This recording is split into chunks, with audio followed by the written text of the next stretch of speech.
Members of Congress, I have the high privilege and distinct honor of presenting to you the President of the United States.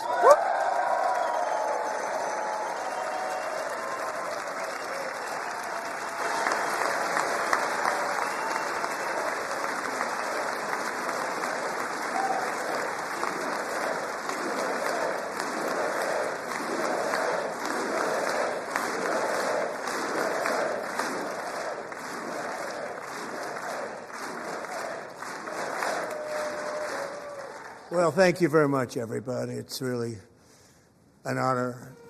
Speaker Johnson, Vice President Vance, First Lady of the United States.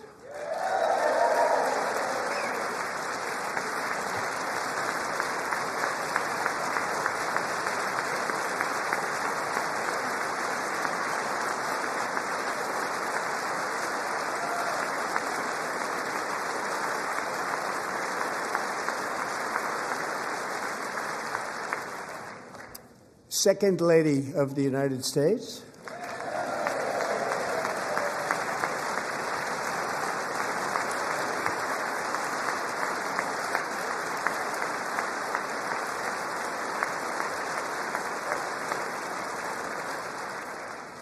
Members of Congress and my fellow Americans, our nation is back, bigger, better, richer, and stronger than ever before.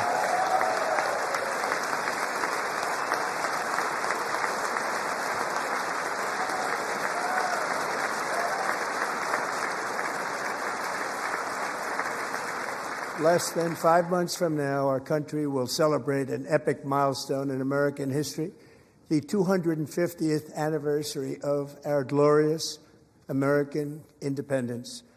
This July 4th, we will mark 2.5 centuries of liberty and triumph, progress and freedom in the most incredible and exceptional nation ever to exist on the face of the earth. And you've seen nothing yet. We're going to do better and better and better. This is the golden age of America.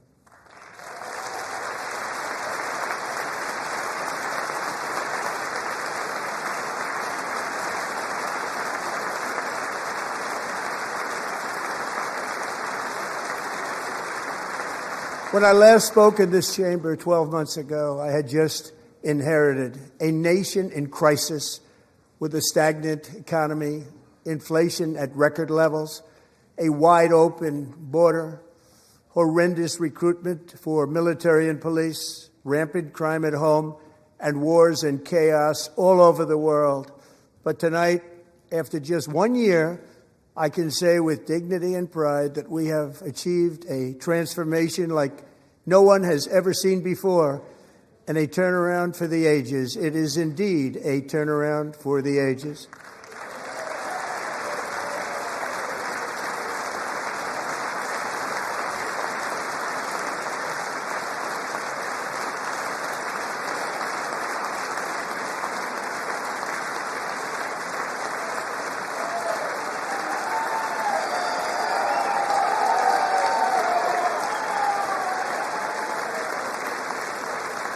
And we will never go back to where we were just a very short time ago. We're not going back. Today, our border is secure.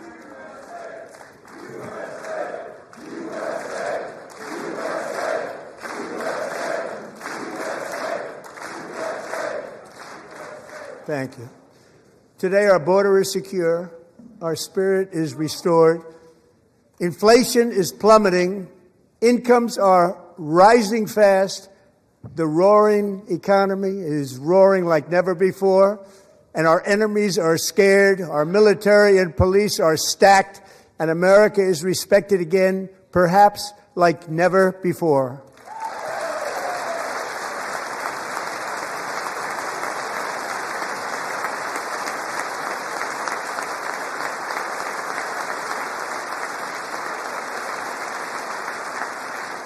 After 4 years in which millions and millions of illegal aliens poured across our borders, totally unvetted and unchecked, we now have the strongest and most secure border in American history by far.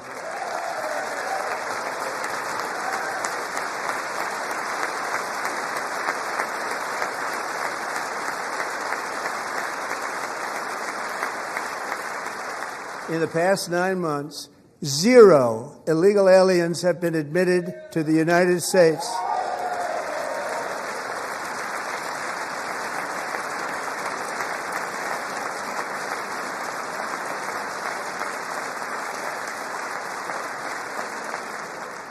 But we will always allow people to come in legally, people that will love our country and will work hard to maintain our country.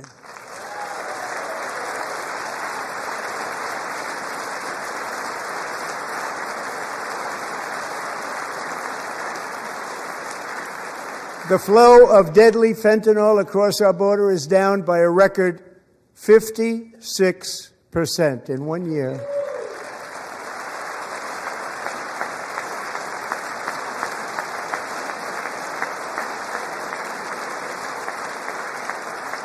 And last year, the murder rate saw its single largest decline in recorded history. This is the biggest decline, think of it, in recorded history, the lowest number in over 125 years, year 1900. In fact, substantially before my wonderful father, I had a wonderful father, Fred, before he was born, substantially before he was born.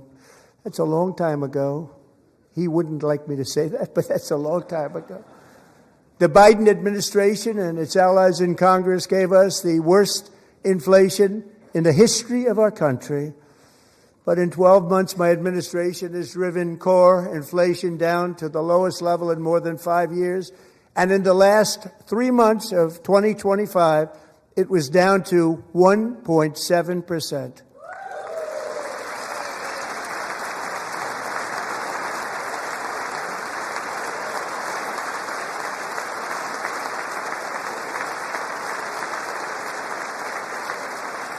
Gasoline, which reached a peak of over $6 a gallon in some states under my predecessor, it was quite honestly a disaster, is now below $2.30 a gallon in most states, and in some places, $1.99 a gallon. And when I visited the great state of Iowa just a few weeks ago, I even saw $1.85 a gallon for gasoline.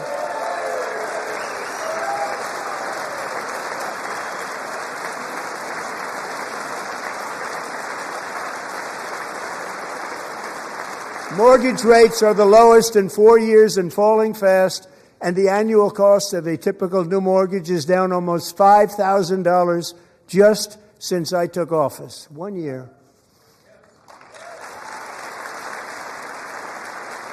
And low interest rates will solve the Biden-created housing problem while at the same time protecting the values of those people who already own a house that really feel rich for the first time in their lives. We want to protect those values. We want to keep those values up. We're going to do both.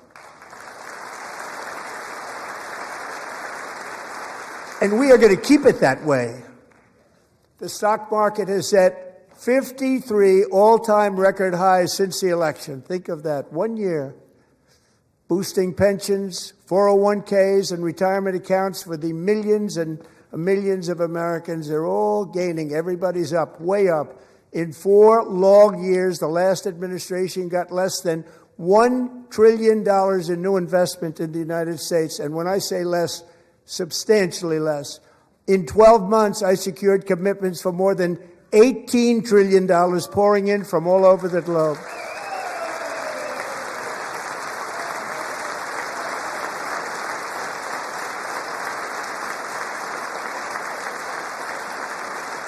Think of it, much less than $1 trillion for 4 years versus much more than $18 trillion for 1 year. What a difference a president makes. A short time ago, we were a dead country. Now we are the hottest country anywhere in the world, the hottest.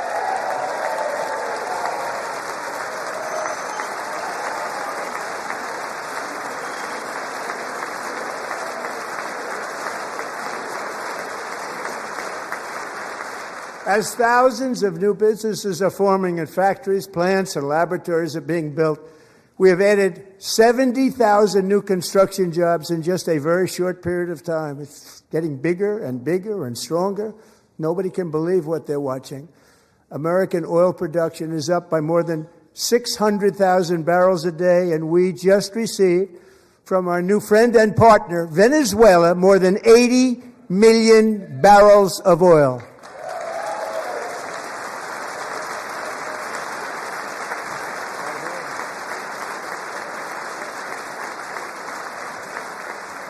American natural gas production is at an all-time high because I kept my promise to drill, baby, drill.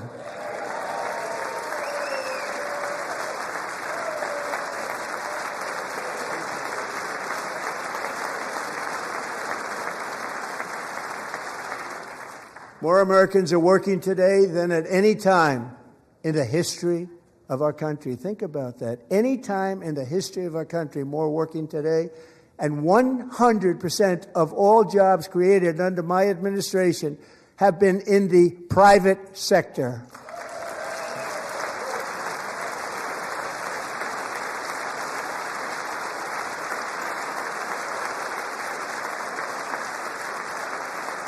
We ended DEI in America.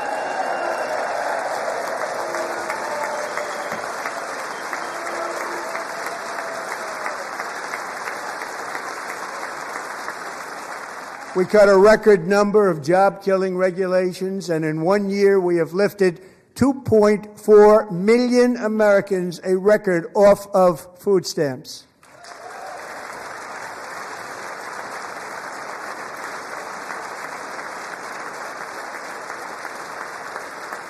And for all of these reasons, I say tonight, members of Congress, the state of our union is strong.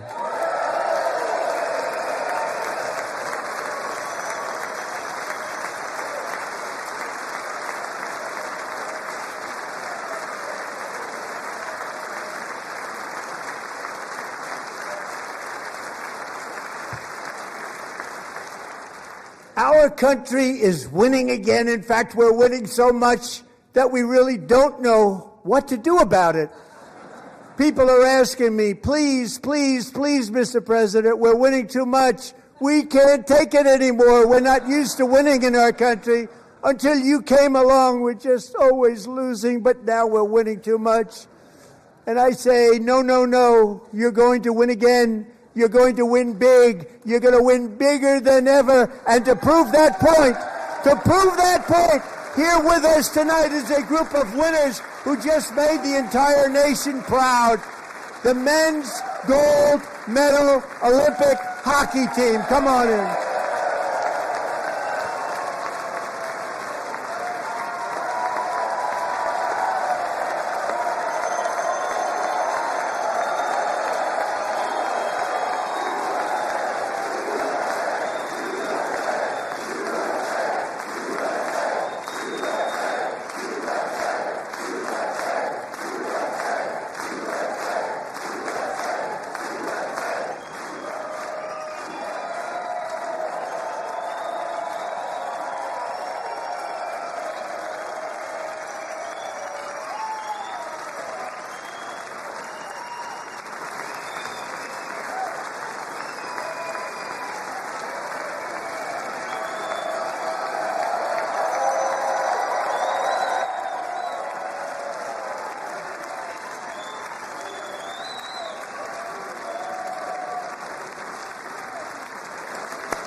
Go ahead.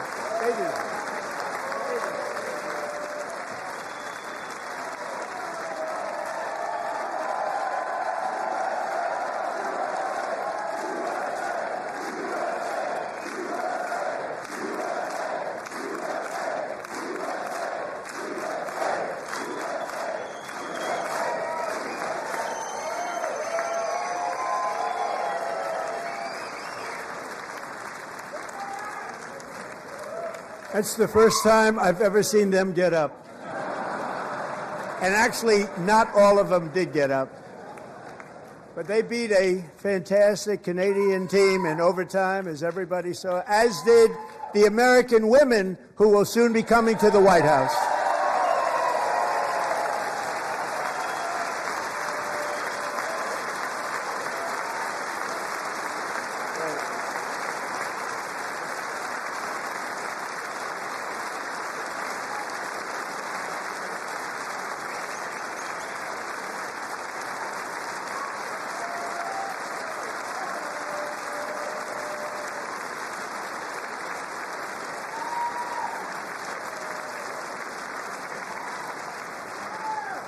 They were in the Oval Office before. And I just want to say a second very big congratulations to Team USA. But I have to say that, and I told them this, and we took a vote of the team. I said, anybody votes no, I'm not doing it. So they stood there, and they weren't about to say no, because I've never seen a goaltender play as well as goalie Connor Hellebuck.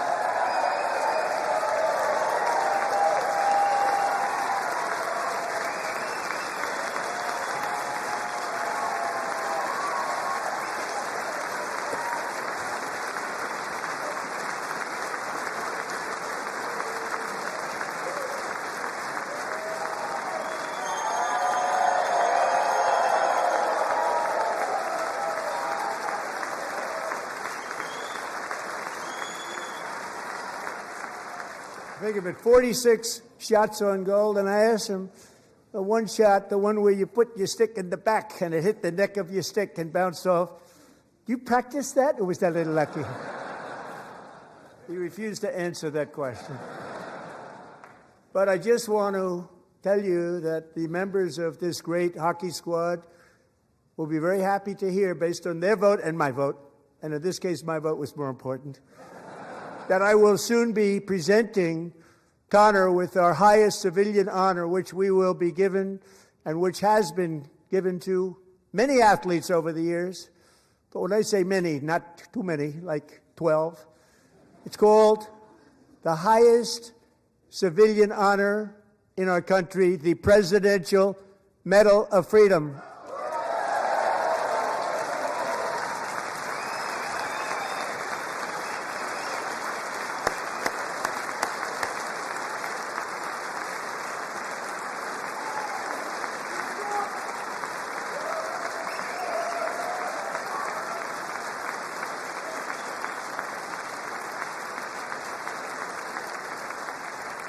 Great athletes have gotten that, very great, the best, and I thought he deserved it. And I did take a vote, every single one of them. I said, I'm not giving it if anybody goes no, and every single one of them rapidly put up their hand. So I want to thank you. Well, what a special job you did. What special champions you are. Thank you very much.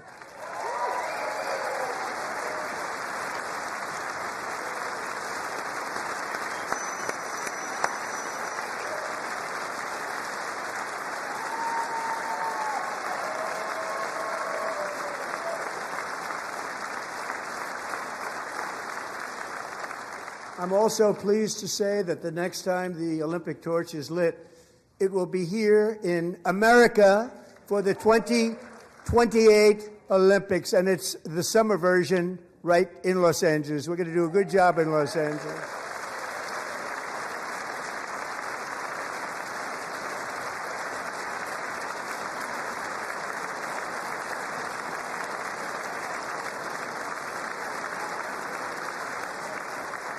And Los Angeles is going to be safe, just like Washington, D.C. is now one of the safest cities in the country.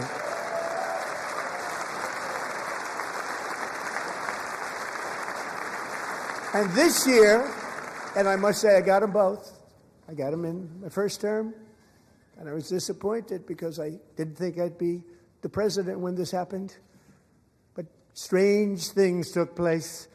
And now I've got them because I got the Olympics and I got the 2026 FIFA World Cup, and I wanted to claim the 250th, but I didn't get away with that one. I couldn't claim that one for myself. But we're getting the World Cup, so we have the World Cup and the Olympics coming, and that is exciting news.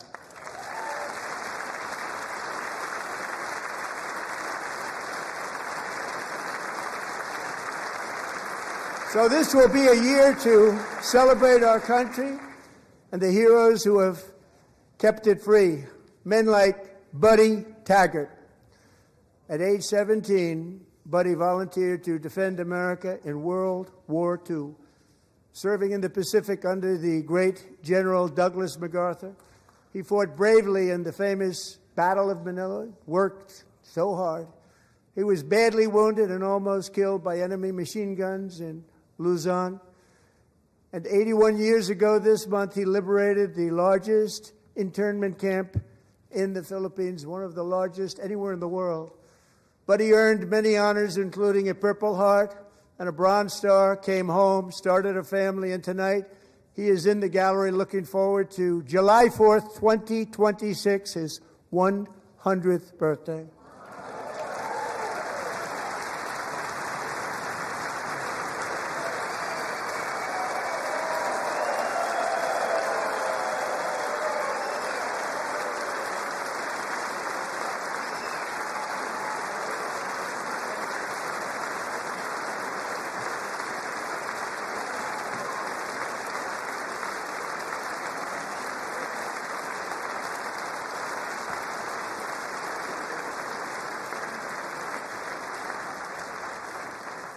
So, buddy, you're a brave man, and we salute you.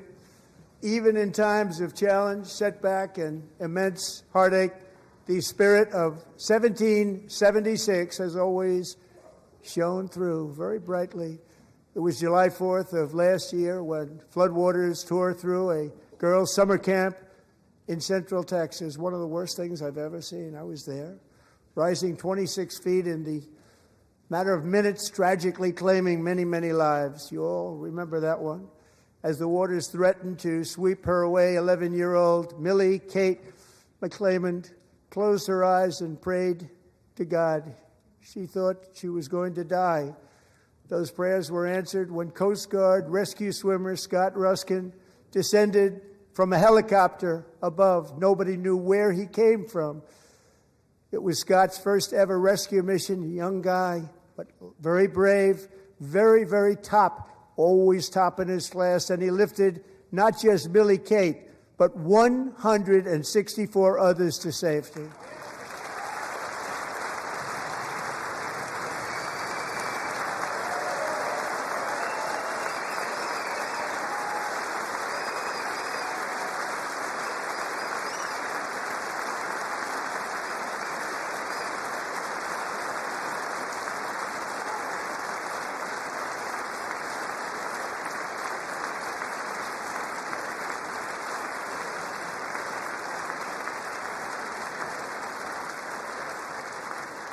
People watched Scott from a distance, and they couldn't believe what they were seeing. The winds were blowing, the rain was pouring, everything was going, and that rapid water, nobody's ever seen anything like it. They said, wow, that's something.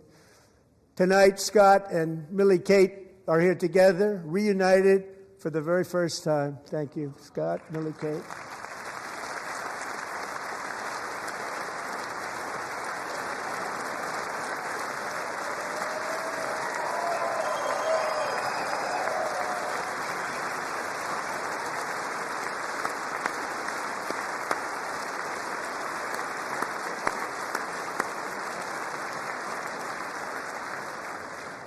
And Petty Officer Ruskin, I'm pleased to inform you that I am now awarding you the Legion of Merit for extraordinary heroism, which is what it was, extraordinary heroism. Thank you.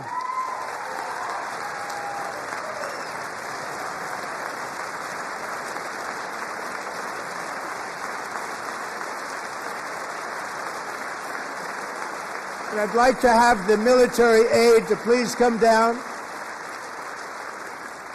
and take care of the service. Military aide, thank you very much. Take care of that very important service. Thank you very much. From 1776 to today, every generation of Americans has stepped forward to defend life, liberty, and the pursuit of happiness. And they're really doing it for the next generation.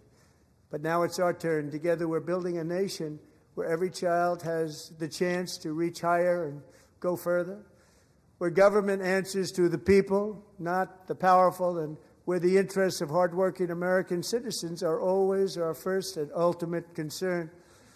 That is the debt we owe to the heroes who came before us, and that is the promise we must keep to America for our 250th year.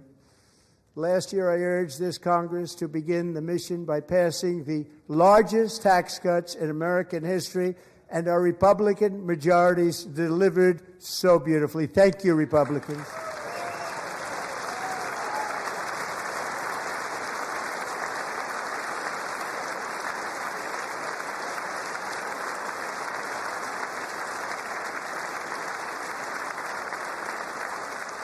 All Democrats, every single one of them, voted against these really important and very necessary massive tax cuts.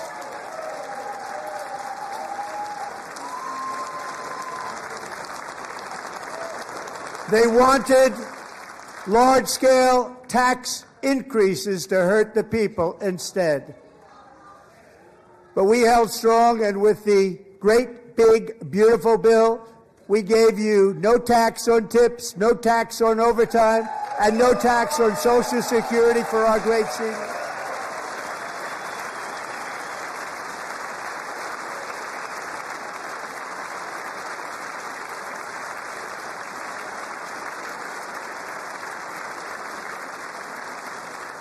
And we also made interest on auto loans tax deductible the first time, but only if the car is made in America.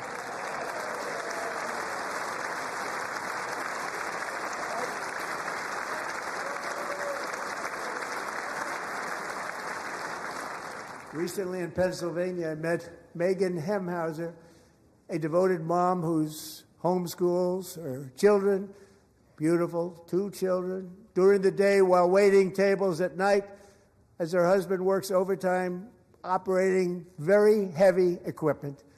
Megan is here this evening, and she's happy to tell you that she is so much richer because with no tax on tips, no tax on overtime, and her expanded child tax credit done again by Republicans, Megan and her husband will take home more than $5,000 extra just for the year, cutting her tax bill in more than half.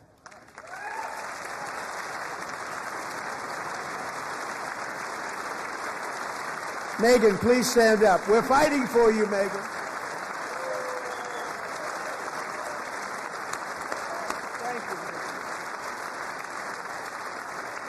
Thank you, Megan. We're fighting for you, Megan.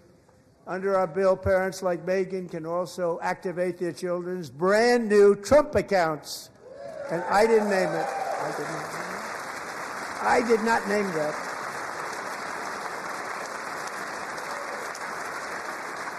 Nobody believes me, but I did not name it. It was named by a very tall man sitting right there in the third row.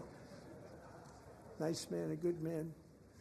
Tax-free investment accounts for every American child. This is something that's so special and has taken off and gone through the roof.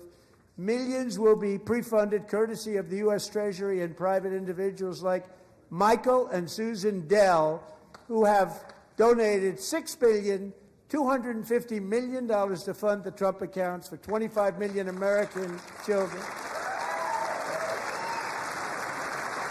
They're great people.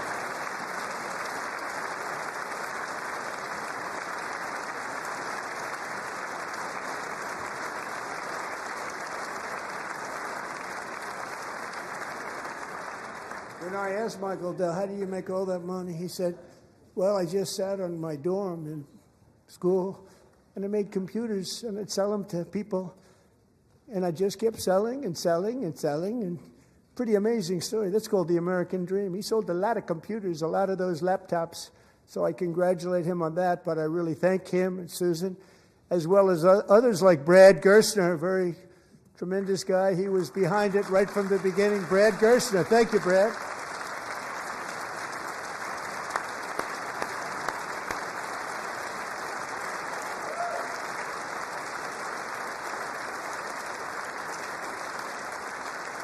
So with modest additional contributions, these young people's accounts could grow to over $100,000 or more by the time they turn 18. Think of it. How much money is that for somebody that started with nothing? Over 100,000, could be much more than that. To make this investment in our children's future, go to trumpaccounts.gov, trumpaccounts.gov. And a lot of people are doing it. It's setting every record in the book. It's popular. They knew what it was going to take. I'm so proud of them. I'm so proud of the people that got it started. And now it's just taken off. One of the primary reasons for our country's stunning economic turnaround, the biggest in history, where the Dow Jones broke 50,000 4 years ahead of schedule, and the S&P hit 7,000, where it wasn't supposed to do it for many years, were tariffs. I used these tariffs, took in hundreds of billions of dollars to make great deals for our country, both economically and on a national security basis. Everything was working well. Countries that were ripping us off for decades are now paying us hundreds of billions of dollars. They were ripping us so badly, you all know that. Everybody knows it. Even the Democrats know it. They just don't want to say it. And yet these countries are now happy, and so are we. We made deals. The deals are all done. And they're happy. They're not making money like they used to, but we're making a lot of money. There was no inflation, tremendous growth, and the big story was how Donald Trump called the economy correctly, and 22 Nobel Prize winners in economics didn't. They got it totally wrong. They got it really wrong. And then just 4 days ago, an unfortunate ruling from the United States Supreme Court. It just came down. It came down. Very unfortunate ruling. But the good news is that almost all countries and corporations want to keep the deal that they already made, right, Scott? Knowing that the legal power that I, as president, have to make a new deal could be far worse for them, and therefore they will continue to work along the same successful path that we had negotiated before the Supreme Court's unfortunate involvement. So despite the disappointing ruling, these powerful, country-saving, it's saving our country, the kind of money we're taking in, peace-protecting. Many of the wars I settled was because of the threat of tariffs. I wouldn't have been able to settle them without. Will remain in place under fully approved and tested alternative legal statutes. And they have been tested for a long time. They're a little more complex, but they're actually probably better, leading to a solution that will be even stronger than before. Congressional action will not be necessary. It's already time-tested and approved. And as time goes by, I believe the tariffs paid for by foreign countries will, like in the past, substantially replace the modern-day system of income tax, taking a great financial burden off the people that I love.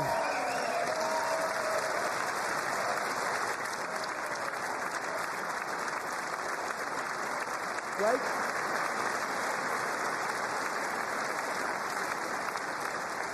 Moving forward, factories, jobs, investment, and trillions of dollars will continue pouring into the United States of America because we finally have a president who puts America first. I put America first. I love America.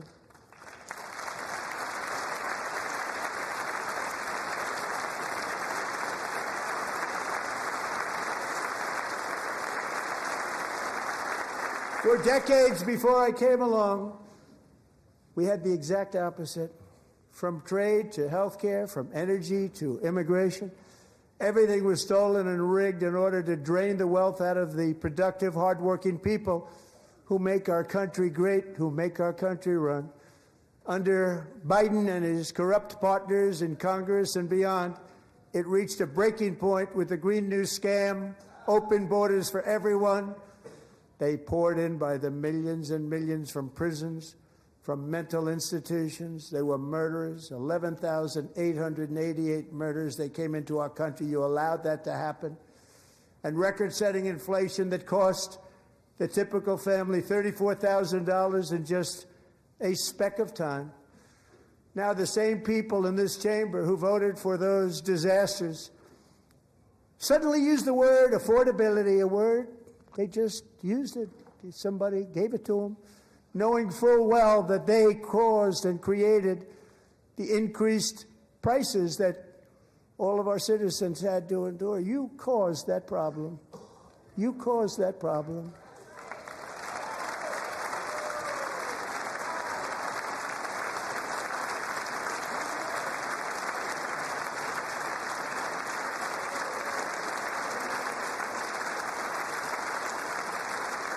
They knew their statements were a lie. They knew it. They knew their statements were a dirty, rotten lie. Their policies created the high prices Our policies are rapidly ending them. We are doing really well. Those prices are plummeting downward.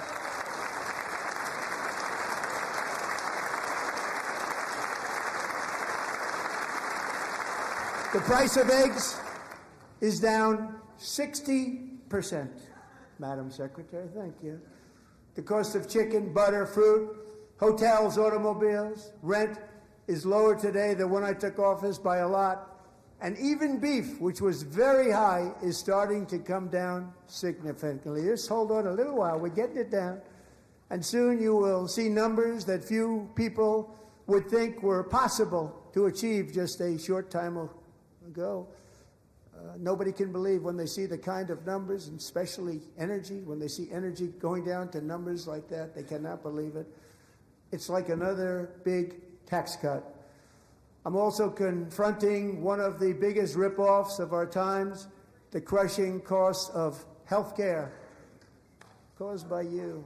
Since the passage of the Unaffordable Care Act, sometimes referred to as Obamacare, big insurance companies have gotten rich. It was meant for the insurance companies, not for the people. With our government giving them hundreds and hundreds of billions of dollars a year as their stock prices soared 1,000, 1,200, 1,400, and even 1,700%, like nothing else. That's why I introduced the great health care plan.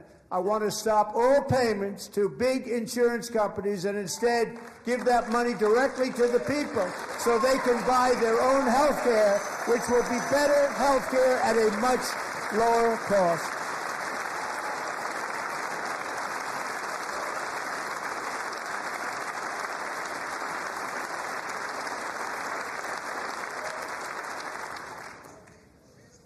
In addition, my plan requires maximum price transparency. That's a big deal. Sounds so simple, so big. And I did that in my first term, and the Democrats immediately terminated it with full knowledge that they were doing a very bad thing for the people. Costs were going to go way up, and that's what happened, and now I'm bringing them way down on health care and everything else. I'm also ending the wildly inflated cost of prescription drugs like has never happened before.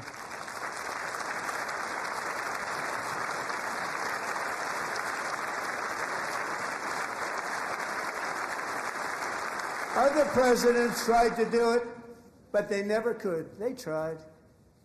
Most didn't try, actually. But they tried. They said they tried. They couldn't do it. They didn't even come close. They were all talk and no action, but I got it done. Under my just enacted most favored nation agreements, Americans who have for decades paid by far the highest prices of any nation anywhere in the world for prescription drugs will now pay the lowest price anywhere in the world for drugs. Anywhere. The lowest price.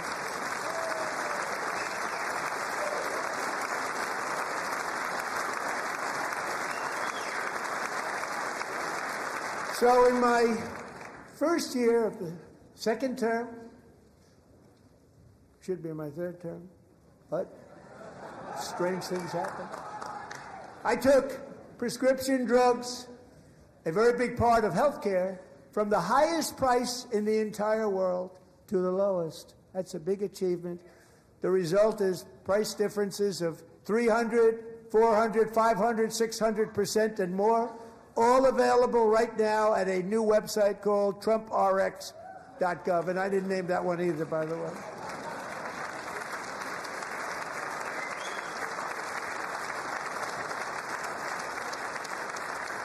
And here tonight is the very first customer ever to get that big discount, and it is big, Catherine Rayner. For 5 years, she and her husband have struggled with infertility, and they turned to IVF.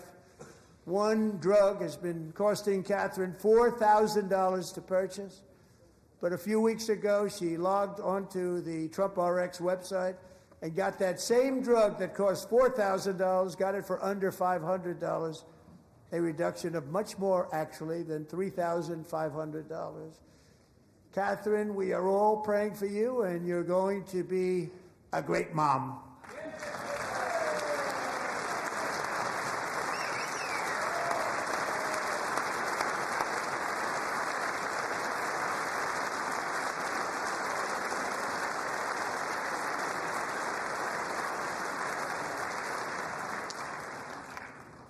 So now I'm calling on Congress to codify my most favored nation program into law. Now, the one thing, I'm not sure it matters because it's going to be very hard for somebody that comes along after me to say, let's raise drug prices by 700 or 800%. But John and Mike, if you don't mind, codify it anyway. They may do it. Codify it anyway. Thank you. Many Americans are also concerned that energy demand from AI data centers could unfairly drive up their electric utility bills. Tonight, I'm pleased to announce that I have negotiated the new Ratepayer Protection Pledge. You know what that is? We're telling the major tech companies that they have the obligation to provide for their own power needs. They can build their own power plants as part of their factory so that no one's prices will go up. And in many cases, prices of electricity will go down for the community and very substantially down. This is a unique strategy never used in this country before. We have an old grid. It could never handle the kind of numbers, the amount of electricity that's needed. So I'm telling them they can build their own plant. They're going to produce their own electricity. It will ensure the company's ability to get electricity while at the same time lowering prices of electricity for you, and could be very substantial for all of you cities and towns. You're going to see some good things happen over the next number of years. Another pillar of the American dream that has been under attack is home ownership. With us tonight is Rachel Wiggins, a mom of two from Houston. She placed bids on 20 homes and lost all of those bids to gigantic investment firms that bypassed inspection, paid all cash, and turned those houses into rentals, stealing away her American dream. She was devastated. Stories like this are why last month I signed executive order to ban large Wall Street investment firms from buying up into thousands single-family homes.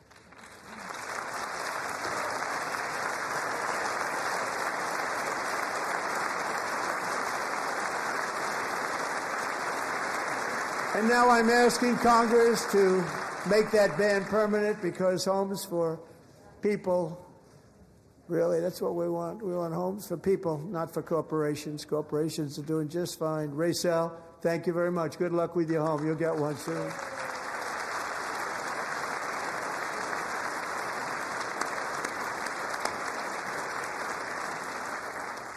We're also working to make it easier for Americans to save for retirement.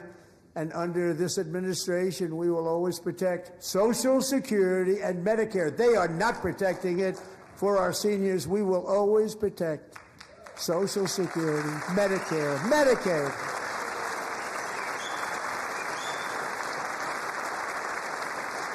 Since I took office, the typical 401k balance is up by at least $30,000. That's a lot of money. We have millions and millions of people, because the stock market has done so well, setting all those records. Your 401ks are way up. Yet half of all of working Americans still do not have access to a retirement plan with matching contributions from an employer. To remedy this gross disparity, I'm announcing that next year my administration will give these oft-forgotten American workers, great people, the people that built our country, access to the same type of retirement plan offered to every federal worker. We will match your contribution with up to $1,000 each year. As we ensure that all Americans can profit from a rising stock market, let's also ensure that members of Congress cannot corruptly profit from using insider information.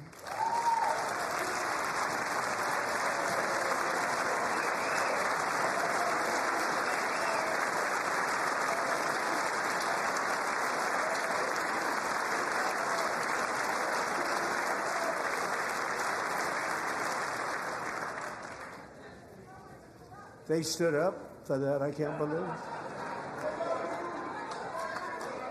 I can't believe it.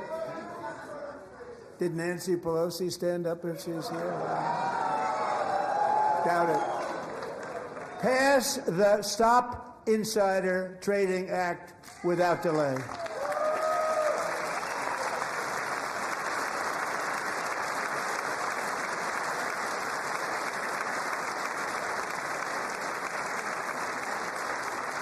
I wasn't sure if anybody even on this side was going to applaud for that. I'm very impressed. Thank you. I'm very impressed. But when it comes to the corruption that is plundering, it's plundering America.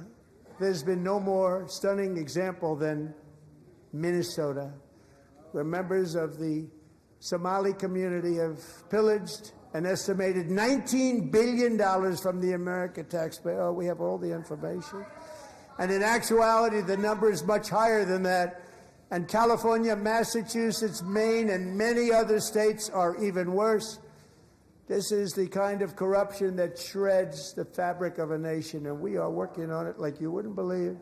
So tonight, although started 4 months ago, I am officially announcing the war on fraud to be led by our great Vice President J.D. Vance.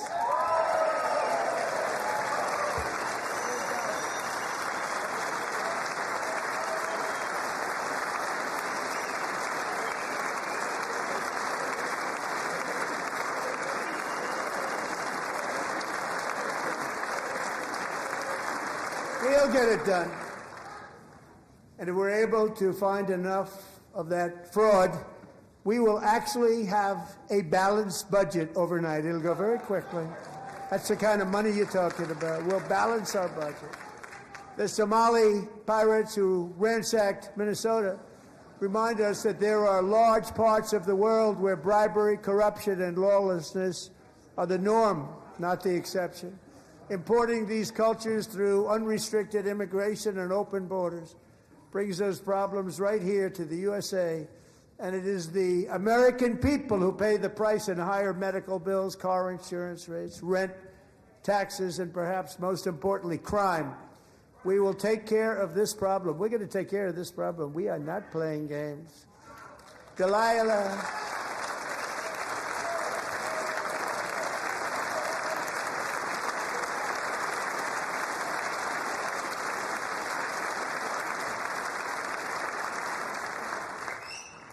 Delilah Colvin was only 5 years old in June 2024 when an 18-wheel tractor trailer plowed into her stopped car traveling at 60 miles an hour or more. The driver was an illegal alien let in by Joe Biden and given a commercial driver's license by open borders politicians in California. Doctors said Delilah would never be able to walk or talk, have a good life. She wouldn't even be able to eat again. But against all odds, she is now in the first grade learning to walk. And she's here this evening with her dad, Marcus, a fantastic man. Delilah, please, you are a great inspiration. Please stand up.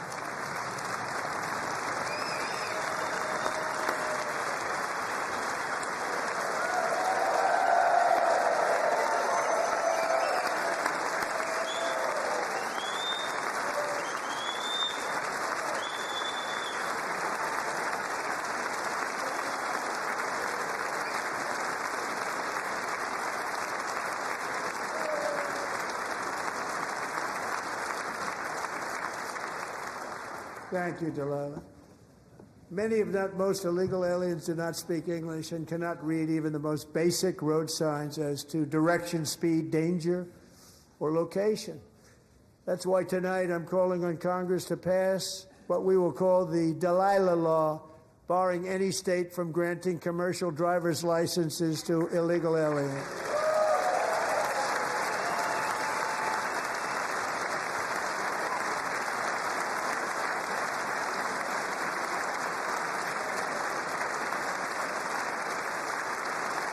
And yesterday, as you probably saw at the White House, I hosted a ceremony with Americans who lost their treasured loved ones to the scourge of illegal immigration. People came into our country, how we allowed this to happen with our open borders.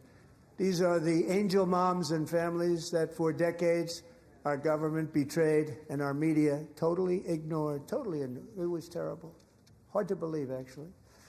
In 2023, a 16-year-old high school cheerleader named Elizabeth Medina was supposed to perform in her town's Christmas parade, but she never arrived. Her mother, Jacqueline, went home to look for her, and she found her lying dead in a bathtub, bleeding profusely after being stabbed 25 times.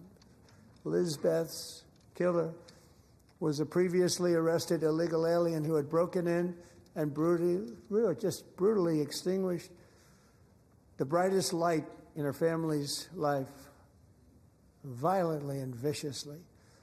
Her heartbroken mother is in the gallery to remind everyone in this chamber exactly why we are deporting illegal alien criminals to our country at record numbers, and we're getting them the hell out of here fast. We don't want them.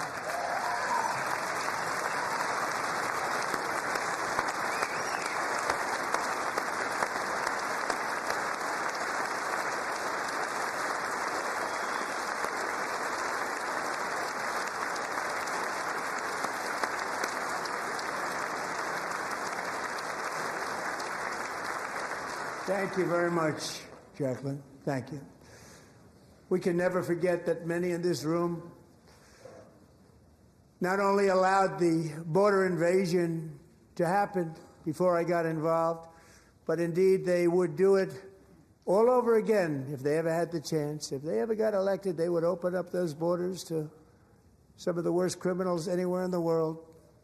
The only thing standing between Americans and a wide open border right now is President Donald J. Trump and our great Republican patriots in Congress. Thank you. Thank you.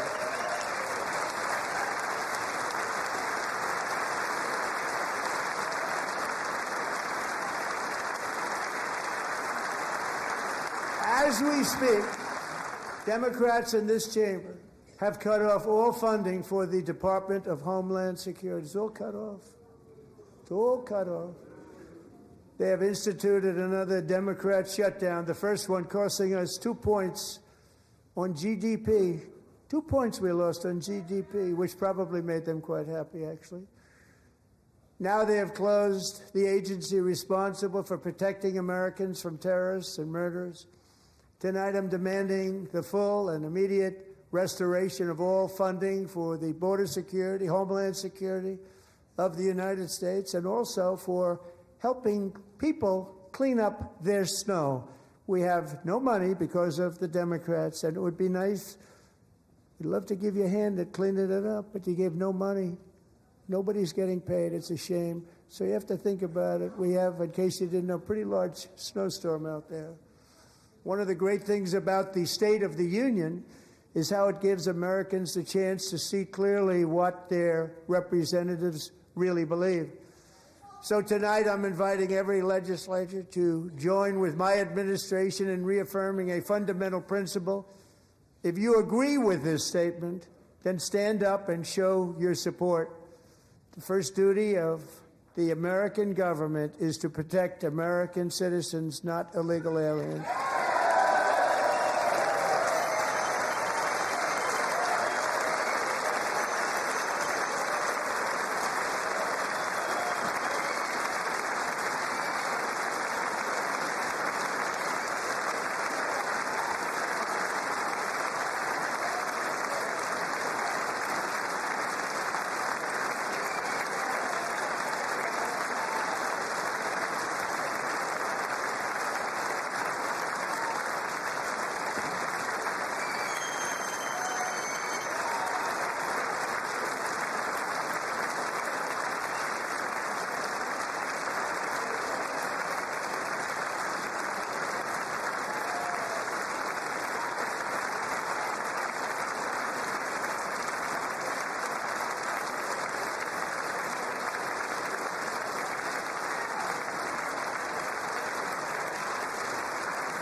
Isn't that a shame? You should be ashamed of yourself not standing up. You should be ashamed of yourself. That is why I'm also asking you to end deadly sanctuary cities that protect the criminals and enact serious penalties for public officials who block the removal of criminal aliens. In many cases, drug lords, murderers all over our country, they're blocking the removal of these people out of our country, and you should be ashamed of yourself. Yeah.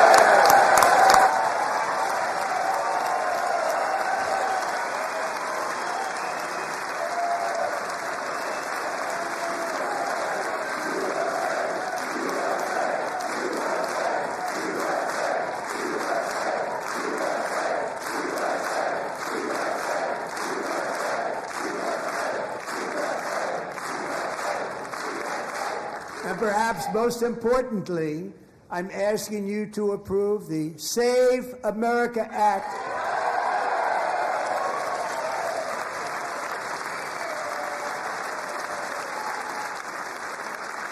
To stop illegal aliens and others who are unpermitted persons from voting in our sacred American elections. That cheating is rampant in our elections. It's rampant. It's very simple. All voters must show voter ID.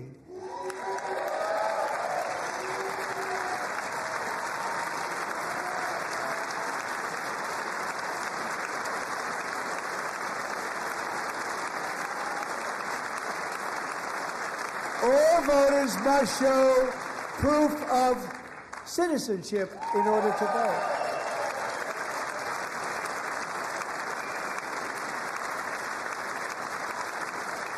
And no more crooked mail-in ballots except for illness, disability, military, or travel. None. And this should be an easy one. And by the way, it's polling at 89%, including Democrats. 89%.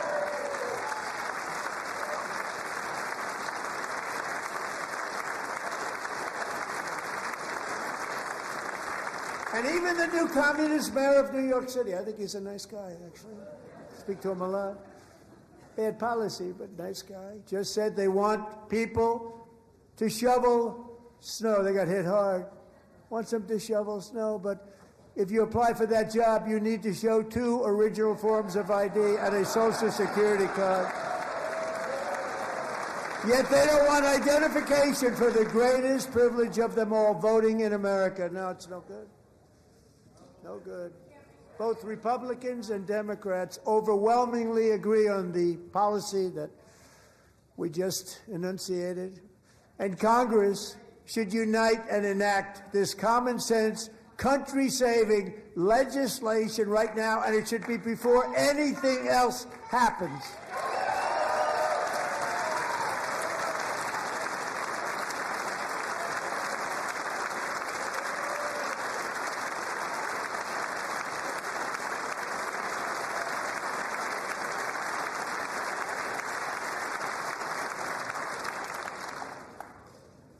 And the reason they don't want to do it, why would anybody not want voter ID? One reason, because they want to cheat. There's only one reason. They make up all excuses. They say it's racist. They come up with things you almost say, what imagination they have. They want to cheat. They have cheated. And their policy is so bad that the only way they can get elected is to cheat. And we're going to stop it. We have to stop it, John.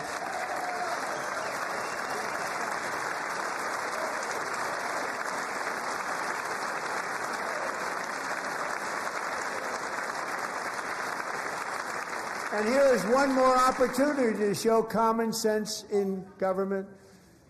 In the gallery tonight are Sage Blair and her mother, Michelle. In 2021, Sage was 14 when school officials in Virginia sought to socially transition her to a new gender, treating her as a boy and hiding it from her parents. Hard to believe, isn't it?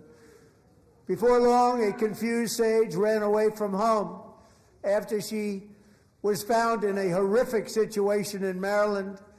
A left-wing judge refused to return Sage to her parents because they did not immediately state that their daughter was their son.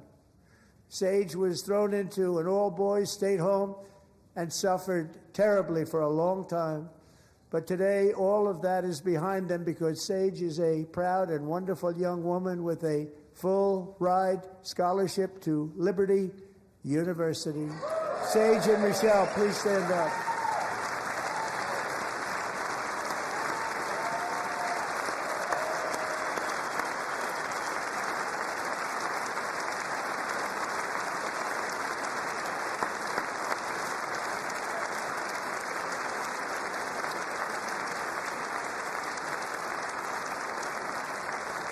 And thank you for your great bravery. And who can believe that we're even speaking about things like this?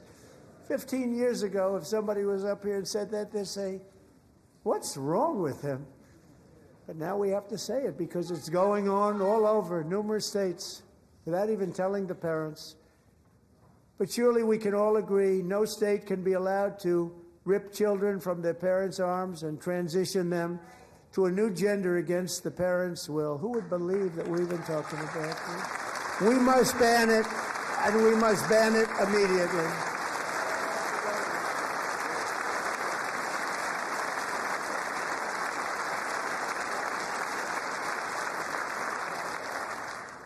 Look, nobody stands up. These people are crazy. I'm telling you, they're crazy.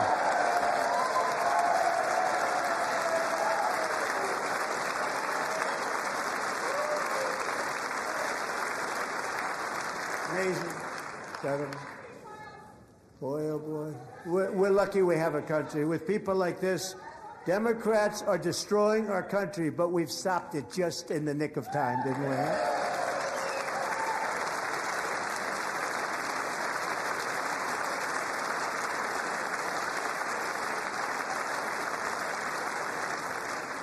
No one cares more about protecting America's youth than our wonderful First Lady, now a movie star. She's a movie star. Can you believe it?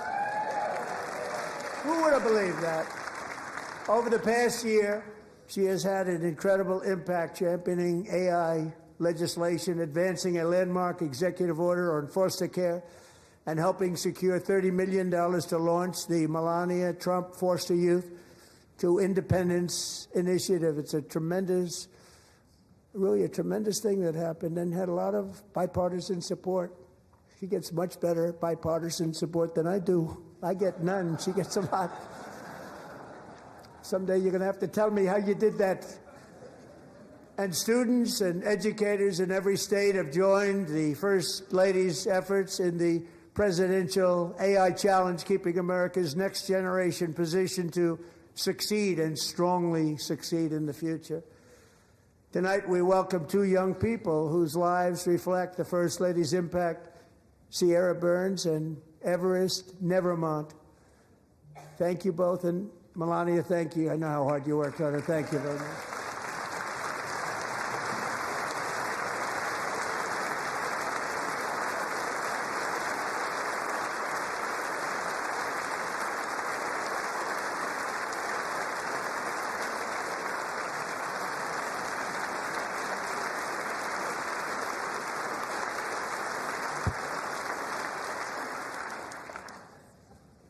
I'm very proud to say that during my time in office, both the first 4 years and in particular this last year, there has been a tremendous renewal in religion, faith, Christianity, and belief in God. Tremendous renewal.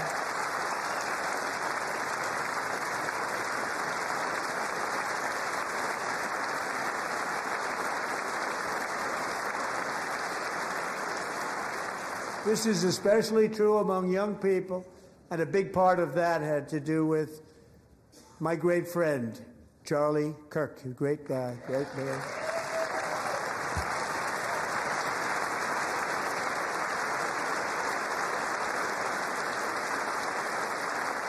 So last year, Charlie was violently murdered by an assassin and martyred, really martyred for his beliefs. His wonderful wife, Erica, is with us tonight. Erica, please stand.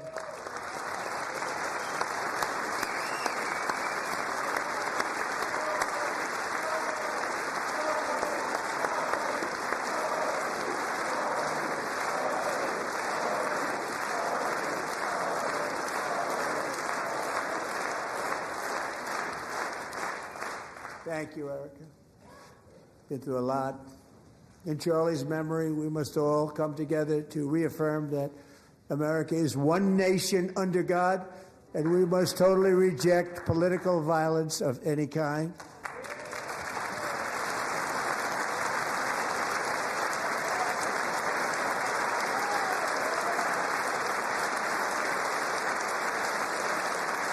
We love religion, and we love bringing it back, and it's coming back at levels that nobody actually thought possible. It's really a beautiful thing to see. Above all, unleashing America's promise requires keeping our communities safe. We have made incredible strides, yet dangerous repeat offenders continue to be released by pro-crime Democrat politicians again and again. We are honored to be joined tonight by a woman who's been through hell, Anya Zarutska. In 2022, she and her beautiful daughter, so beautiful, what a beautiful young woman, Irina, fled war-torn Ukraine to live with relatives near Charlotte, North Carolina. And by the way, what's going on with Charlotte? Last summer, 23-year-old Irina was riding home on the train when a deranged monster who had been arrested over a dozen times and was released through no cash bail, stood up and viciously slashed a knife through her neck and body. No one will ever forget. There were people on that train. No one will ever forget the expression of terror on Irina's face as she looked up at her attacker in the last seconds of her life. She died instantly. She had escaped a brutal war only to be slain by a hardened criminal set free to kill in America, came in through open borders. Mrs. Zarutska, tonight I promise you we will ensure justice for your magnificent daughter, Irina.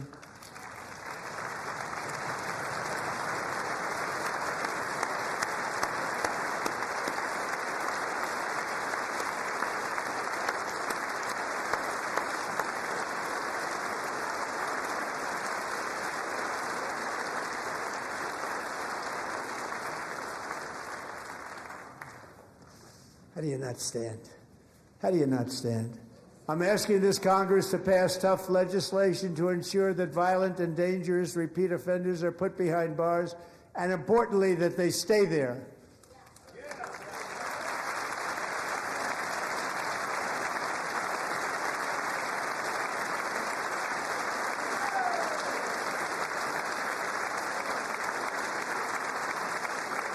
Starting last summer, I deployed our National Guard and federal law enforcement to restore law and order to our most dangerous cities, including Memphis, Tennessee, big success, New Orleans, Louisiana, big success, and our nation's capital itself, Washington, D.C., where we have almost no crime anymore in Washington, D.C. How did that happen?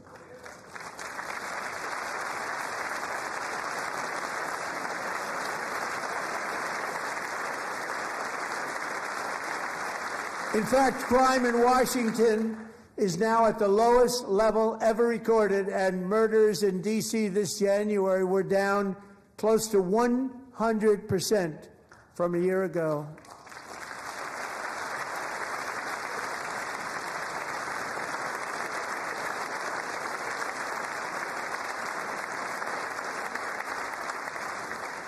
They don't like to hear that. One of the brave service members who helped achieve this stunning turnaround was 20-year-old West Virginia Army National Guard Specialist Sarah Beckstrom. After a 4-month deployment, she voluntarily extended her service, and her rank was going to be lifted. She was doing so well. They were so proud of her.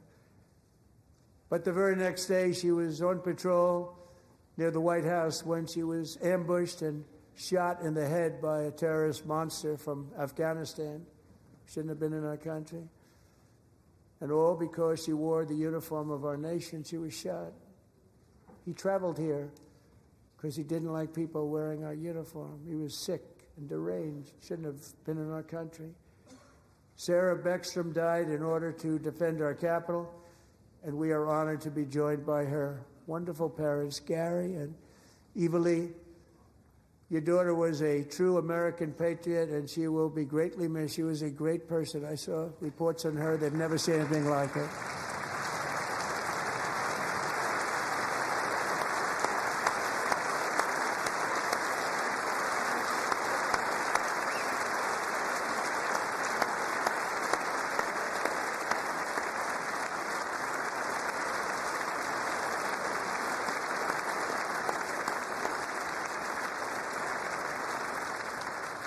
So sorry. Thank you very much. She's a great young lady. I saw reports that were like, perfect. She was perfect. Serving alongside Sarah that day was Staff Sergeant Andrew Wolf.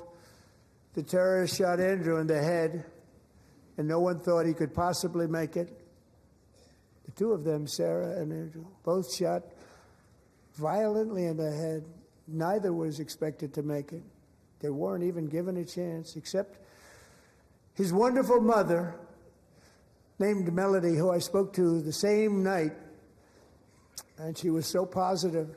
The doctors thought that Andrew was gone, but his mother said, no, Mr. President, Andrew will be fine. He's going to make it. I've never seen anything like it. I mean, he was given almost no chance. She said, I have no doubt, sir, he's going to be okay. This was a conversation that I had with her that night, with her son laying helplessly in bed, blood all over. Everybody is praying, she said, sir, he will be okay. The doctors didn't understand what she was saying, and after looking at the results of the damage done, neither did I. She was so strong and conclusive that even Andrew's great father felt she didn't really understand the gravity of the situation. But she turned out to be right. Right, Melody? She turned out to be right.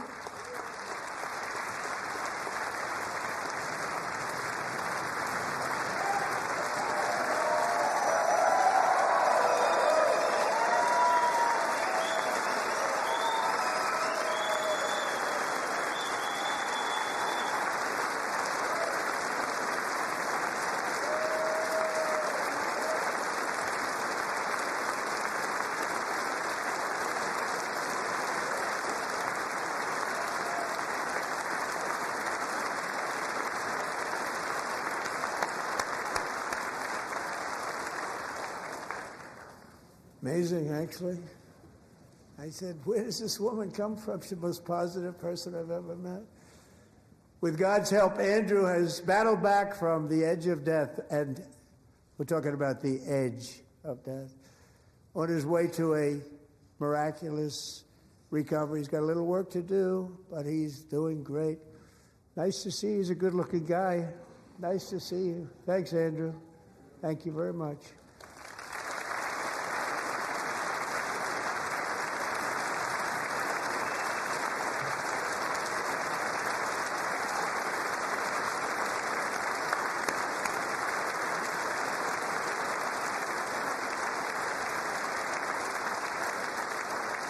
So, Andrew, while you're up, now I'm going to ask a highly respected General James Seward to present Staff Sergeant Andrew Wolf and the great family of Sarah Beckstrom with the award created by our late, great President George Washington himself. It's called the Purple Heart.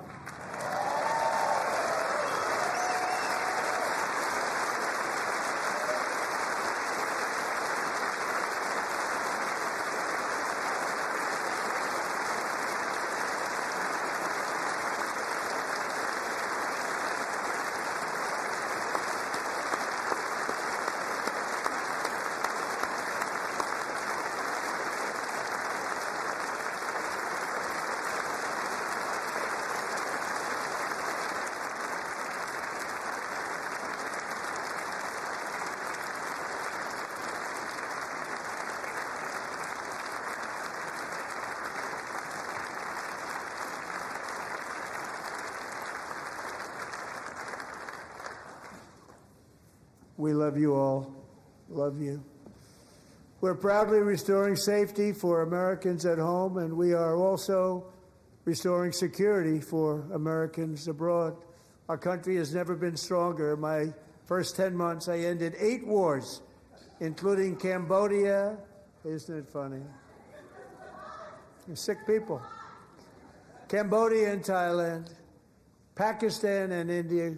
Would have been a nuclear war. 35 million people, said the Prime Minister of Pakistan, would have died if it were not for my involvement. Kosovo and Serbia, Israel and Iran, Egypt and Ethiopia, Armenia and Azerbaijan, the Congo and Rwanda, and of course the war in Gaza, which proceeds at a very low level. It's just about there. And I want to thank Steve Witkoff and Jared Kushner for your help. Thank you, Steve. Thank you, Jared.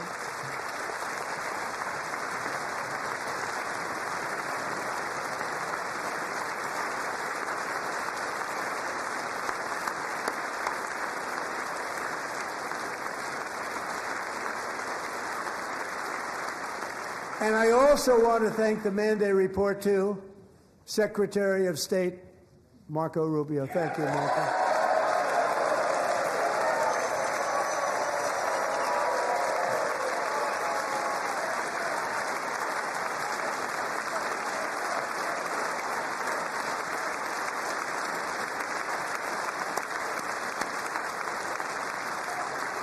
People don't like you.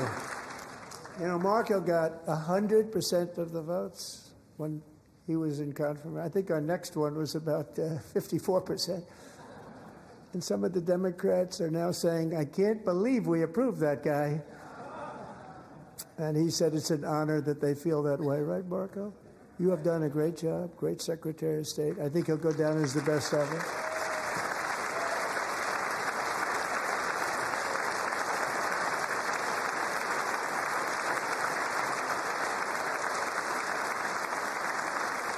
Under the ceasefire I negotiated, every single hostage, both living and dead, has been returned home. Can you believe that?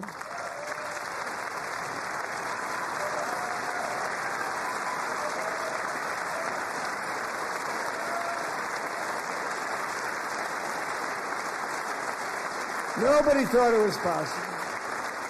Nobody thought that was possible. Both living and dead. And those parents who had a dead son, their boy, they'd always tell me their boy, they wanted him as much as though he were living. It was an amazing period of time. And they came back, and when we got all of the living hostages back, and many, many before them, but I always said those last 20 are going to be very tough, but we got many, many more, hundreds. But I said those last 20 are going to be tough. We got them back.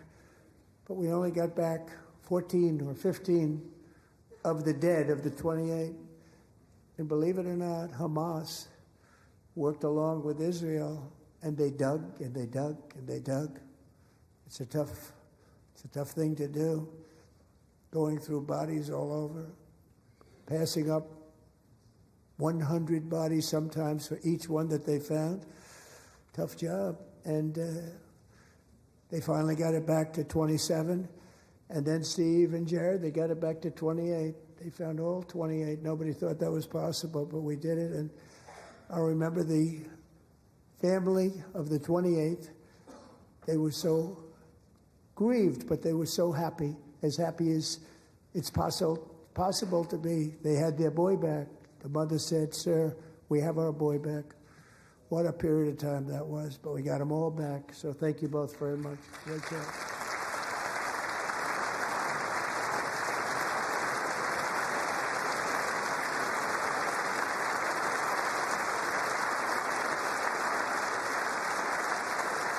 And we're working very hard to end the 9th war, the killing and slaughter between Russia and Ukraine, where 25,000 soldiers are dying each and every month. Think of that, 25,000 soldiers are dying a month.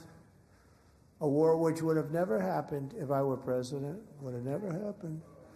As president, I will make peace wherever I can, but I will never hesitate to confront threats to America wherever we must. That's why in a breakthrough operation last June, the United States military obliterated Iran's nuclear weapons program with an attack on Iranian soil known as Operation Midnight Hammer.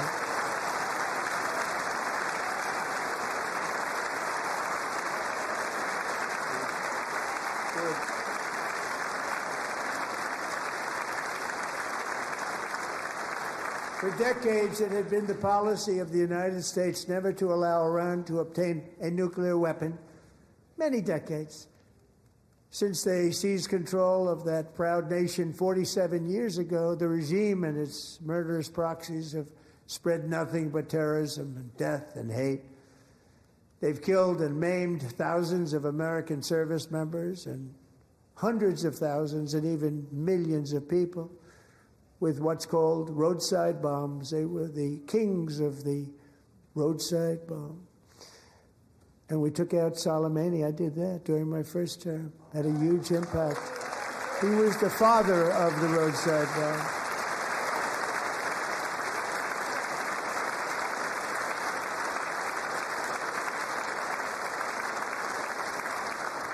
And just over the last couple of months with the protests, they've killed at least, it looks like, 32,000 protests. 32,000 protesters in their own country. They shot them and hung them. We stopped them from hanging a lot of them with the threat of serious violence. But this is some terrible people. They've already developed missiles that can threaten Europe and our bases overseas, and they're working to build missiles that will soon reach the United States of America. After Midnight Hammer, they were warned to make no future attempts to rebuild their weapons program, and in particular, nuclear weapons. Yet they continue, starting it all over. We wiped it out, and they want to start all over again, and are at this moment again pursuing their sinister ambitions. We are in negotiations with them. They want to make a deal, but we haven't heard those secret words. We will never have a nuclear weapon. My preference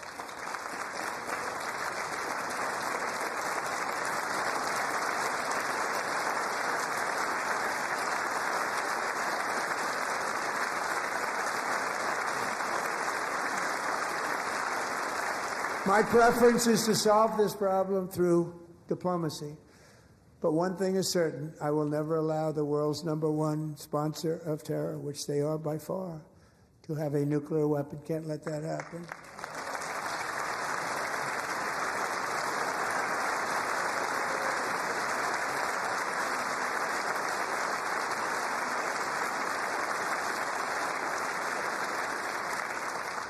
And no nation should ever doubt America's resolve. We have the most powerful military on earth. I rebuilt the military in my first term. We're going to continue to do so. Also, we just approved a $1 trillion budget. We have no choice. We have to be strong, because hopefully we will seldom have to use this great power that we built together. It's really called peace through strength, and it's been very, very effective.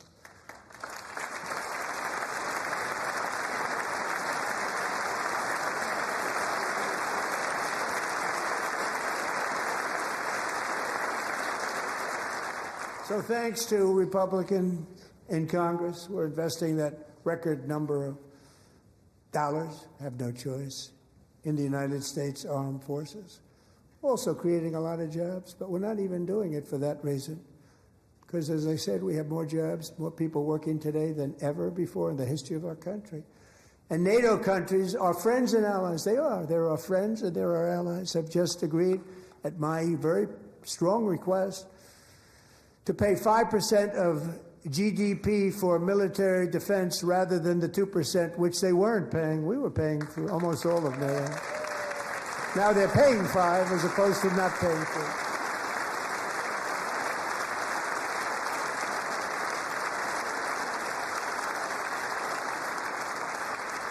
And getting that 5% was something which everyone said would never be done, could not happen. We got it really easily with one meeting.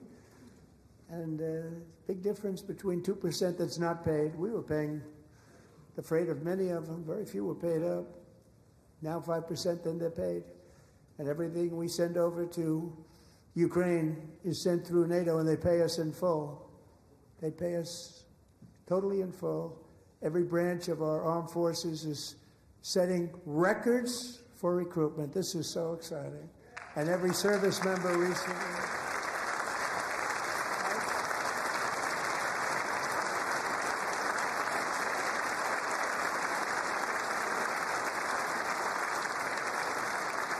And every service member recently received a warrior dividend of $1,776.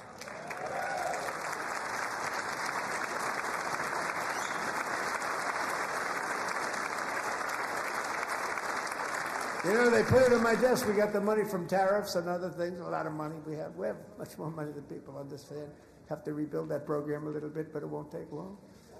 But we got the money, and it was $1,775, and they wanted my approval. And I said, what's the number? $1,775. I said, wait a minute. For $1 more, we can have $1,776. It's going to... I said, we're going to figure that. I never asked anybody if we could afford it. $1 more. I said, $1,776.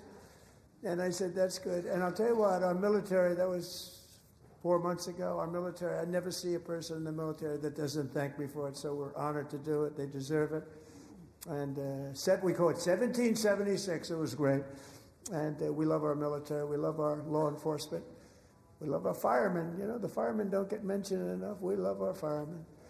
We're also...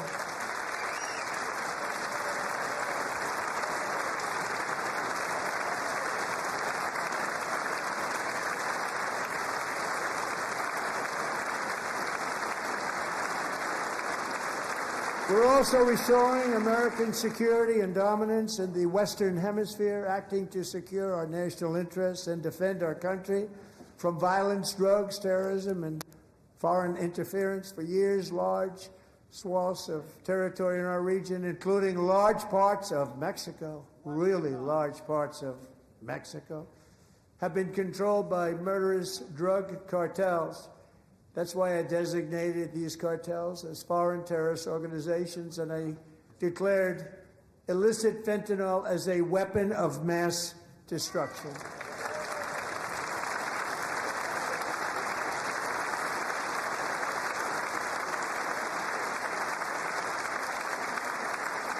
And with our new military campaign, we have stopped record amounts of drugs coming into our country and virtually stopped it completely coming in by water or sea. You probably noticed that.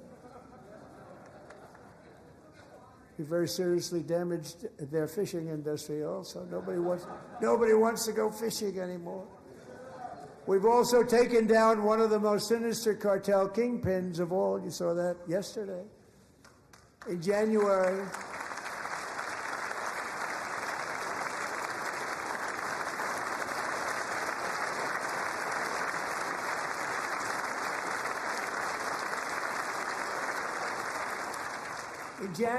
elite American warriors carried out one of the most complex, spectacular feats of military competence and power in world history. No one's seen anything like it. Foreign leaders, I won't tell you who, called me and they said, very impressive, very good.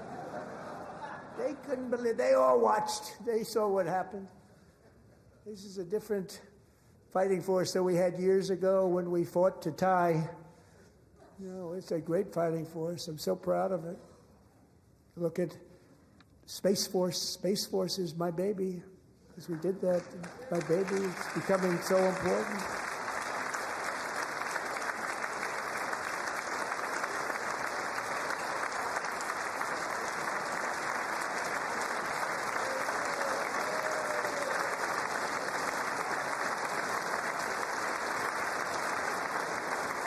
And America's armed forces overwhelmed all defenses and utterly defeated an enemy, good fighters, to end the reign of outlaw dictator Nicolas Maduro and bring him to face American justice.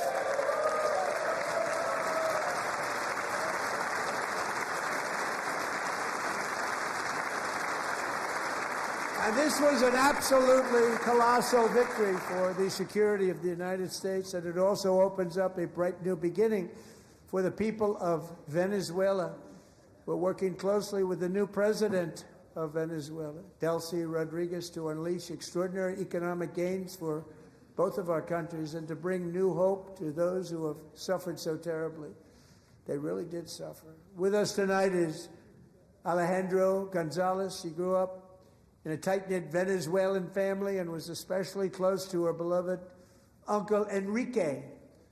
But after Enrique ran for office and opposed Maduro, he was kidnapped by Maduro's security forces and thrown into the regime's really infamous prison in Caracas.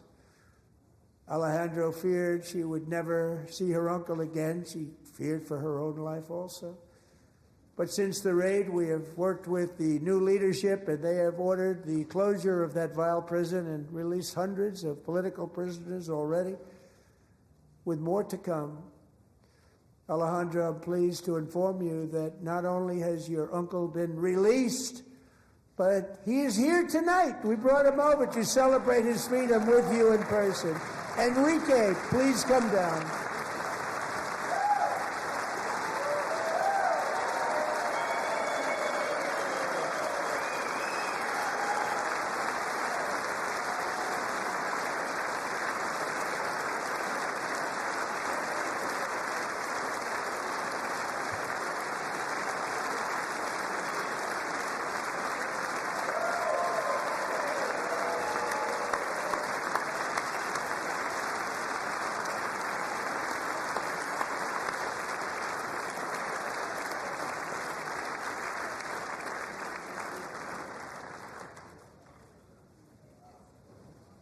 Thank you, Enrique. Have a good time.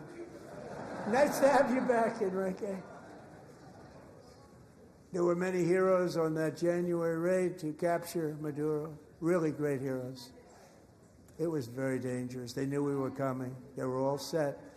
But the deeds of one warrior that night will live forever in the eternal chronicles of military valor.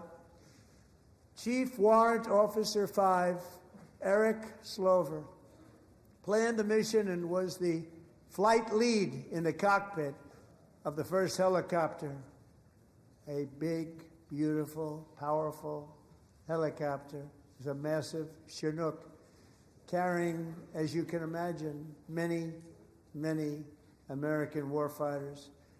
Wearing the dog tags, his wife Amy had blessed with holy water before he left. She knew it was going to be a rough one.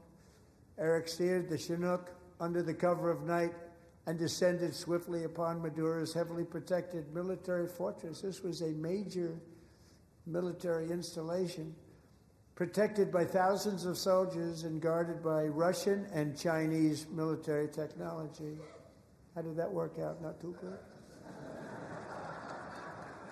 While preparing to land, enemy machine guns fired from every angle, and Eric was hit very badly in the leg and hip, one bullet after another.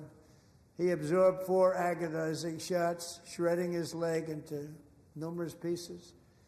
And yet, despite the fact that the use of his legs was vital to successful helicopter flight, legs are the most important part of flying a helicopter, to deliver the many commandos who would capture and detain Maduro was the only thing Eric was thinking about.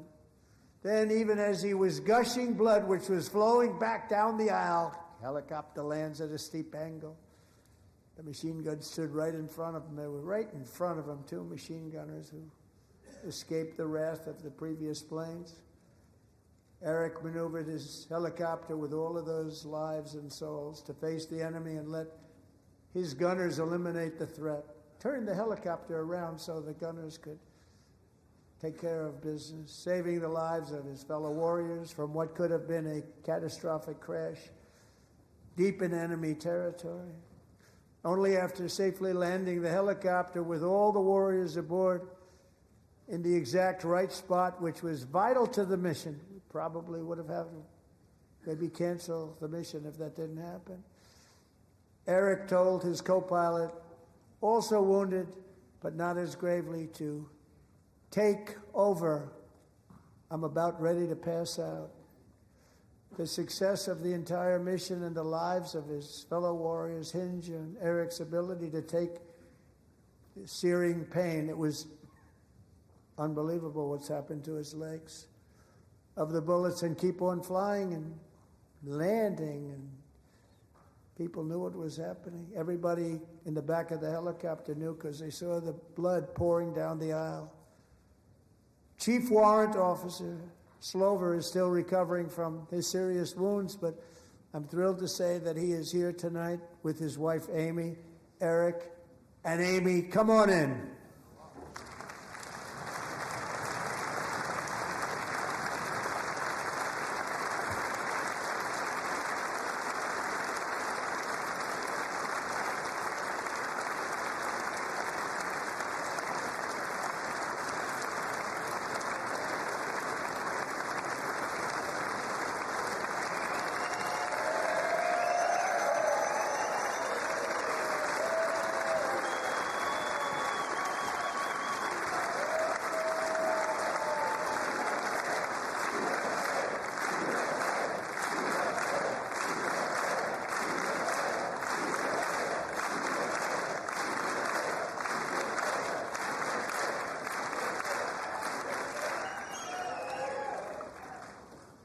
So we have a surprise for Eric and Amy.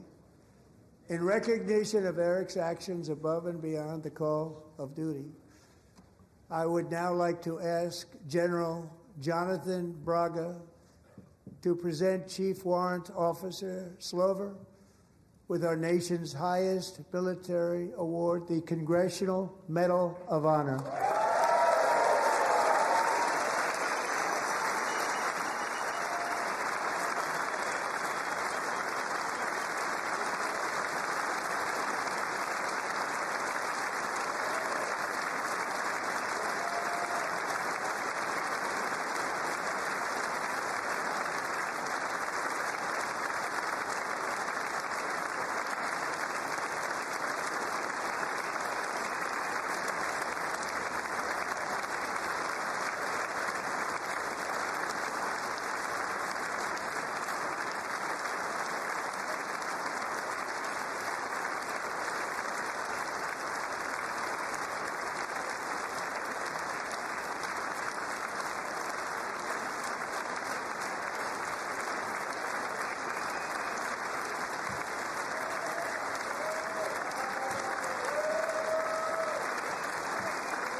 Well, thank you very much, Eric and Amy.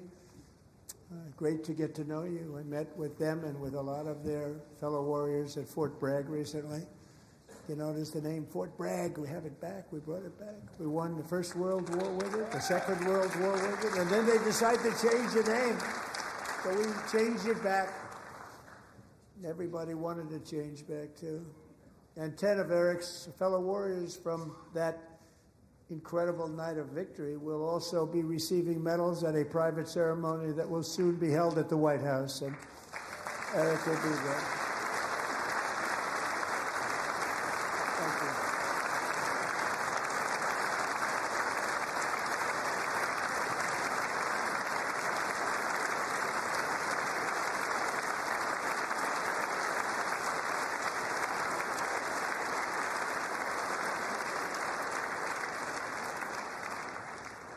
Thank you, Eric.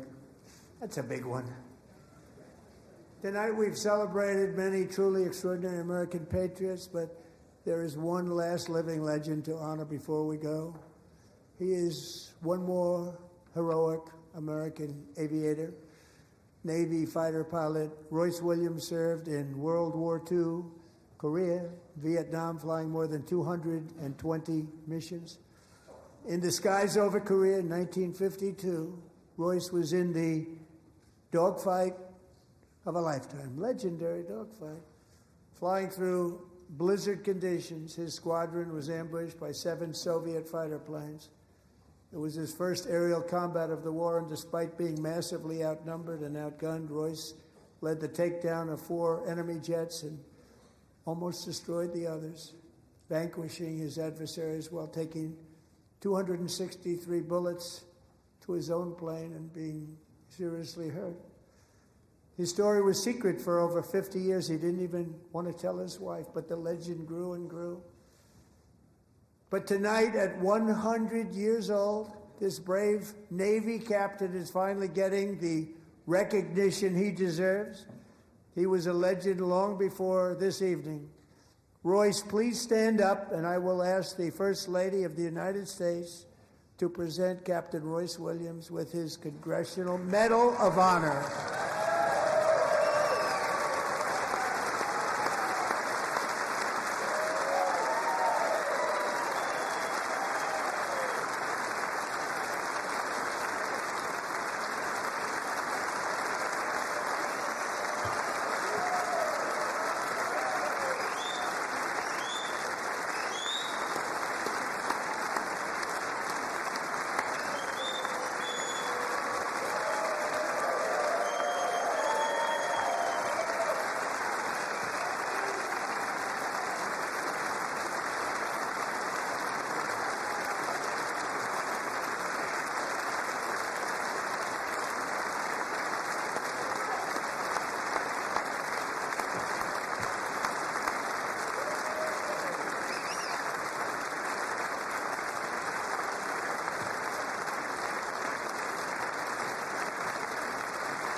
Thank you, Royce, and thank you, Eric.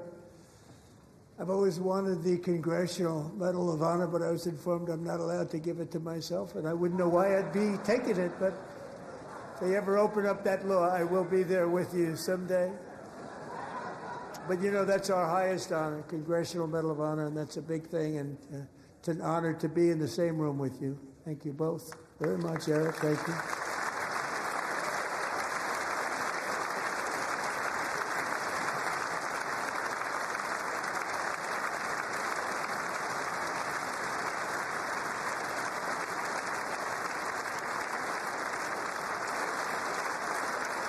Thank you. 250 years is a long time in the life of a nation, but in another sense, it's really a mere moment in the eye of history.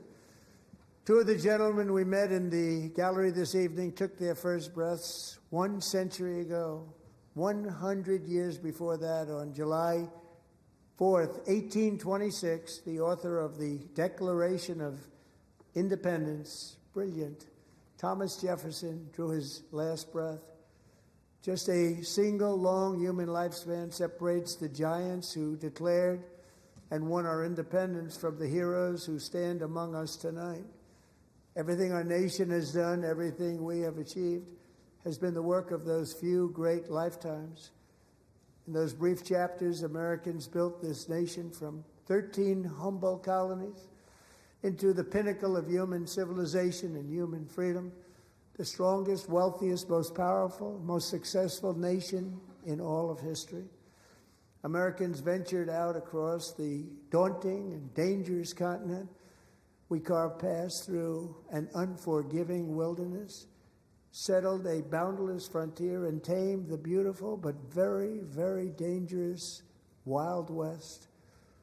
From empty marshes and wide open plains, we raised up the world's greatest cities. Together we mastered the world's mightiest industries and shattered history's monstrous tyrannies. And we liberated millions from the chains of fascism, communism, oppression, and terror. Americans lifted humanity into the skies on the wings of aluminum and steel, and then we launched mankind into the stars on rockets powered by sheer American will and unyielding American pride. We wired the globe with our ingenuity. We captivated the planet with American culture. And now we are pioneering the next great American breakthroughs that will change the entire world. All of this and so much more is the enduring legacy, unmatched glory of the hardworking patriots who built and defended this country and who still carry the hopes and freedoms on all of humanity's backs. For years they were forgotten, betrayed, and cast aside. But that great betrayal is over, and they will never be forgotten again. Because when the world needs courage, daring, vision, and inspiration, it is still turning to America. And when God needs a nation to work his miracles, he knows exactly who to ask. There is no challenge Americans cannot overcome, no frontier too vast for us to conquer, no dream too bold for us to chase, no horizon too distant for us to claim. For our destiny is written by the hand of providence, and these first 250 years were just the beginning. From the rugged border towns of Texas to the heartland villages of Michigan, from the sun-kissed shores of Florida to the endless fields of the Dakotas, and from the historic streets of Philadelphia to right here in our nation's capital, Washington, D.C., the golden age of America is upon us. The revolution that began in 1776 has not ended. It still continues because the flame of liberty and independence still burns in the heart of every American patriot. And our future will be bigger, better, brighter, bolder, and more glorious than ever before. Thank you, God bless you, and God bless America.